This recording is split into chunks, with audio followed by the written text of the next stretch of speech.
Good morning. সকালবেলা ঘুম থেকে উঠে মাকে দরজা বন্ধ করে দিলাম, তারপর চলে গেলাম আমার রুমে। আমার রুমটা খুলে রাখলাম, কারণ রাত্রেবেলা যেহেতু বন্ধ করে রাখি, সকালবেলা ঘুম থেকে উঠে এটাই অভ্যাস জানলা দরজা সব খুলে দেওয়া।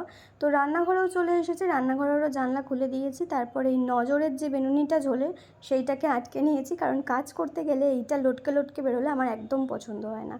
তো দেখলাম সিঙ্কে 2-4টে বাসন ছিল, সেগুলো ঝটপট করে একটু মেজে নিই। আজকে আমি প্রচুর কাজ করব ভেবেছি, আজকে হচ্ছে সোমবার। তো তোমরা দেখতে থাকো। ফ্রিজ খুললাম, ফ্রিজ থেকে বার করছি হচ্ছে লেবু। এবার এই লেবুটাকে আমি কাটবো।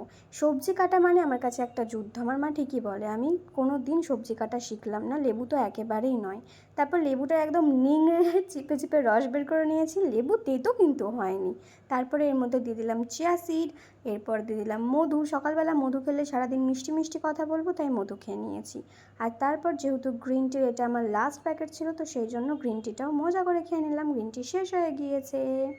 এবার হচ্ছে চলে এসেছি সবজি কাটতে। এই যে তখনই বলেছিলাম যে আমি একদম সবজি কাটার বিষয়ে পারদর্শী নই।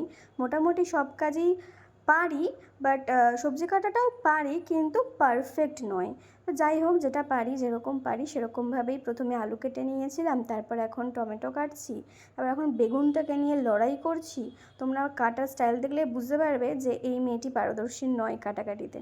যাই হোক, আটা মাখতে কিন্তু আমি পারদর্শী। আটাও নিয়ে নিলাম, তারপরে আংটিটা খুলে নিলাম, কারণ আমি ডান হাত দিয়ে কোনো কাজ করার সময় আংটি ফাংটি থাকলে ওটা আমার খারাপ লাগে, ঘেন্না লাগে। এই যে ছোট্ট কিউট মগটা দেখছো, ওটা আমার আইডিয়া, রান্নাঘরে ওটাই থাকবে। তো সমস্ত রাগ আটার ওপর মিটিয়ে আটা মেখে ঢাকা দিয়ে রেখে দিলাম। আর এই যে তোমরা বলো না, দিভাই তোমার স্কিন এত সুন্দর কী করে, এই যে সারা রাত কিশমিশ ভিজিয়ে রেখেছিলাম, তারপর সেই জলটাও খেলাম, সাথে কিশমিশটাও খেলাম। এখন তরকারিটা বসাবো, বসিয়ে যাব আবার ঘরে। আমার ঘরে যেহেতু আগের দিন রাতের বেলাতে অনেক ভিডিও করেছিলাম, অন্যরকম সেজেগুজে ভিডিও করেছিলাম, সেই ভিডিও নিয়ে তোমাদের কত মাথা ব্যথা বাবা। যাই হোক, তো রাতের বেলা তো ভিডিও করতে করতে ভোর হয়ে গিয়েছিল, তখন আর গোছানো সম্ভব হয়নি, তাই জন্য এখন এসে ঘরটাকে সুন্দর করে গুছিয়ে নিচ্ছি। তারপরে আমি এখন বিছানায় যেগুলো যেগুলো পড়েছিল সেগুলো নিয়ে চলে গেলাম, আর চলে আসলাম জলের বালতি নিয়ে, কারণ এখন আমি ঘরটা মুছবো। ঘর মুছেই আবার চলে এসেছি। ঘর মুছতে মুছতেই আমার তরকারিটাও হয়ে গিয়েছে। তরকারিটা ঢালতে ঢালতে মা বলছিল রুটিটা আমি করে দেবো, আমি বললাম না থাক। তারপর এই যে এটাকে কী যেন বলে, আচ্ছা লেচি কাটা। তো লেচি কাটছিলাম রুটি বানানোর জন্য।